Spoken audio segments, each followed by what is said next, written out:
Quarter ফাইনালের প্রথম match France versus Morocco. আর তার আগেই আলোচনা করা যাক ফ্রান্স মরক্কোর এই ওয়ার্ল্ড কাপে কি কি দুর্বলতা আছে যা চোখে লেগেছে, যে দুর্বলতাগুলো ম্যাচের পার্থক্য গড়ে দিতে পারে, ম্যাচ চলাকালীন যে ব্যাটলগুলো ঘটতে চলেছে, আর কি হবে দলগুলোর এক্স ফ্যাক্টর, এবং সবশেষে আপনার প্রেডিকশন। শুরুতেই ফ্রান্সের দুর্বলতাগুলো দেখা যাক। ওপেন প্লে থেকে ফ্রান্সকে গোল তৈরিতে কিছুটা ভুগতে দেখা গিয়েছে, অর্থাৎ শক্তিশালী রক্ষণের বিপক্ষে ফ্রান্স খুব ক্লিয়ার কাট চান্স ক্রিয়েট করলেও সেটাকে গোলে কনভার্ট করতে পারছে না। আক্রমণে অতিরিক্ত ব্যক্তি নির্ভরতা যেমন রয়েছে, তেমনই লো ব্লকের বিপক্ষে ক্রিয়েটিভিটির ঘাটতি রয়েছে, সাথে লিড নেওয়ার পর মাঝে মাঝে অতিরিক্ত রক্ষণাত্মক হয়ে যাওয়া। ভিশন কিউটি মিনি এলইডি টিভিতে আছে MEMC এবং DBX টিভি সহ লেটেস্ট সব টেকনোলজি। Vision television. অন্যদিকে মরক্কোর দুর্বলতাগুলোর বেশিরভাগই ফ্রান্সের চেয়ে অনেক বেশি জটিল। প্রথমত, দলটা শক্তিশালী মিডফিল্ডের বিপক্ষে দীর্ঘ সময় পজিশন ধরে রাখতে পারে না। প্রথম গোল হজম করলেই খেলার প্ল্যান কিছুটা নড়ে যায়। মূল শক্তি যেহেতু কাউন্টার অ্যাটাক, তাই এটাকে আটকে দিলে নতুন প্ল্যান নিয়ে আক্রমণ সাজানোর চান্স অনেক কম।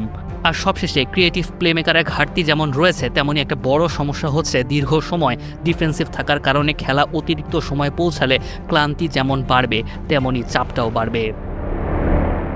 এবার চোখ রাখা যাক ম্যাচের সবচেয়ে গুরুত্বপূর্ণ ব্যাটলগুলো আসলে কি। ফ্রান্স মূলত বল পজিশন ধরে রেখে আক্রমণ করবে বারবার, সেখানে মরক্কো 5-4-1 বা 4-1-4-1 ব্লকে রক্ষণ করে কাউন্টার অ্যাটাকের অপেক্ষায় থাকবে। এদিকে ফ্রান্সের মিডফিল্ড যদি কন্ট্রোল গেম প্লে করতে পারে, তাহলে মাঝমাঠে আধিপত্য ধরে রেখে মরক্কোকে নিজেদের অর্ধেই আটকে রাখবে। সাথে ফ্রান্সের সেট পিস মরক্কোকে অতিরিক্ত চাপে রাখতে পারে। হাকিমিদের লক্ষ্য রাখতে হবে অপ্রয়োজনীয়ভাবে ফাউল এড়ানো, নতুবা ওই সেট পিসই তাদের জন্য কাল হয়ে যেতে পারে। চলুন এবার দেখা যাক ফ্রান্স এই ম্যাচে আসলে কি করলে জিততে পারে। দ্রুত প্রথম গোলটা করতে হবে। উইং ব্যবহার করে মরক্কোর কম্প্যাক্ট ডিফেন্স ভাঙতে হবে। কাউন্টার অ্যাটাক ঠেকাতে ফুল ব্যাকদের ভারসাম্য রাখতে হবে।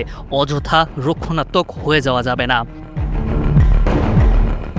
অন্যদিকে দুর্দান্ত সুযোগ নিয়ে মরক্কো এই ম্যাচটা আসলে কিভাবে জিততে পারে। প্রথম 30 মিনিট যেন কোনো গোল না খায়, মরক্কোকে সে ব্যবস্থা অবশ্যই করতে হবে। সাথে ফ্রান্সকে আউটসাইড প্লে বেশি পরিমাণে করতে বাধ্য করতে হবে। আর ম্যাচটাকে দীর্ঘ সময় ধরে 0-0 রাখতে পারলে ফ্রান্সকে হতাশ করার সুযোগ থাকবে। এতে কাউন্টার চান্সও বেড়ে যেতে পারে মরক্কোর জন্য। অ্যান্ড ফাইনালি এই ম্যাচে ফ্রান্সের এক্স ফ্যাক্টরটা আসলে কি। ব্যক্তিগত দক্ষতায় এই দলটার যে কেউ ম্যাচ ঘুরিয়ে দিতে পারে। আর মূল একাদশ ব্যর্থ হলেও বেঞ্চ থেকে বদলি নামিয়েও ম্যাচের গতি বদলে দিতে পারেন দিদিয়ার দেশাম। অন্যদিকে মরক্কোর সবচেয়ে বড় শক্তি তাদের এক্স ফ্যাক্টর ডিসিপ্লিন। সাথে দীর্ঘ সময় ধরে রক্ষণাত্মক ফুটবল খেলে সুযোগের অপেক্ষা করার মতো ধৈর্য তাদের যথেষ্ট পরিমাণে রয়েছে। সব মিলিয়ে এই হচ্ছে দুই দলের বর্তমান অবস্থা বিবেচনায় প্রি ম্যাচ অ্যানালাইসিস। 2022 বিশ্বকাপের ন্যায় আরও একবার কি ফ্রান্সের কাছে বিদায় নেবে মরক্কো, নাকি ব্যাক টু ব্যাক সেমিফাইনালে যাওয়ার রেকর্ড গড়বে আফ্রিকার এই দেশটি?